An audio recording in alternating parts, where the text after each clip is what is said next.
Hey everybody, Paul from Journey. Thanks for tuning in to another video. Today, doing something a little bit different. We're doing some pet stain and odor removal. This is a house in Zeeland Township that some people are just moving into this house. And before they got everything moved in, they kind of realized that, yeah, there was some pets in this house before. And there were a bunch of pet stains in the carpet that they wanted to get taken care of. And so they called me yesterday and they said, hey, can you come out?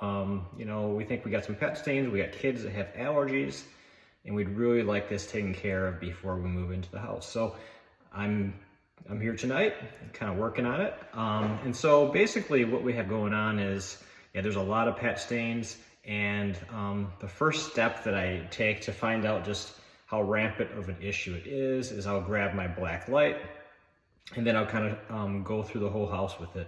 And it'll show just where those pet stains are and just how bad it is. That was my first thing to went over that with the new homeowner, kind of showed him room by room so he could see just, how big of an issue that would be.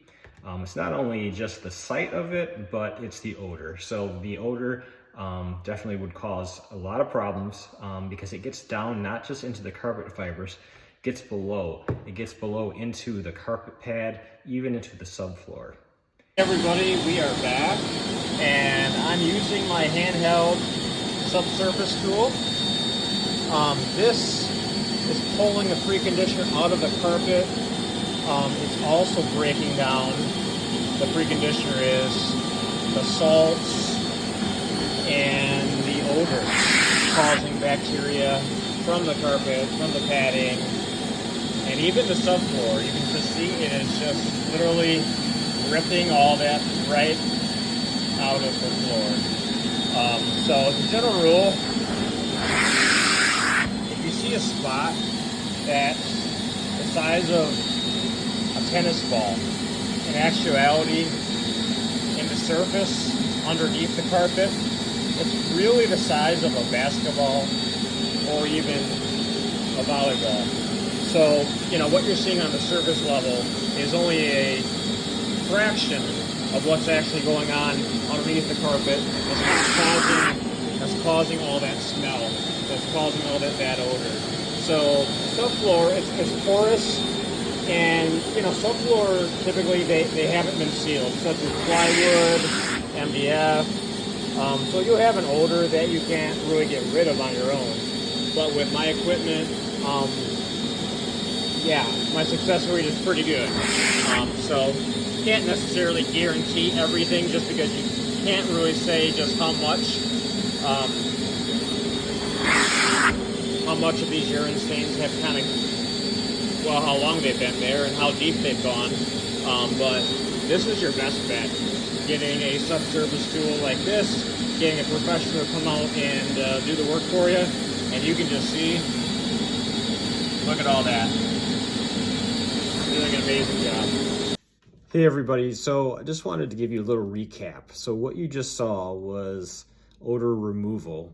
We also have something that's called odor control. So the difference is with the removal, we're getting that subsurface tool, which you saw in the video. So this particular job was for basically a family that was moving into this house. They didn't have a pet. They had allergies. And so they didn't want their children and everything to be exposed to that due to allergies and different things they had going on in the house. So they opted for the odor removal. Now the other option is if you have a dog or a cat and you want it just controlled, knowing like that dog or cat, there's going to be some more accidents in the future. So a more inexpensive route would be the odor control, which is something that I use a topical treatment for. And so it's basically a fraction of the cost. So more times than not, that's the route that I'll recommend because frankly, I don't want you just throwing your money down the drain when maybe the next day there might be another accident and that type of thing. So it really depends on your situation and what you're wanting to do. Okay, so lastly, I just wanted to leave you with some images of pet stains and what that actually looks like underneath the carpet. underneath the carpet and the pad and that sort of thing. Because I know we're spending some time kind of talking about like identifying these pet stains and the odor and that type of thing. But I'm gonna leave you with a couple images of kind of basically worst case scenario of what can happen. And just know, as I said, you know, your subfloor is not sealed. So, I mean, that can be a component of the problem, as well as, of course, is those pet stains reaching the pad underneath. So again, hope that's helpful to you guys. And if you have an issue like this, feel free to reach out, 616-209-9128.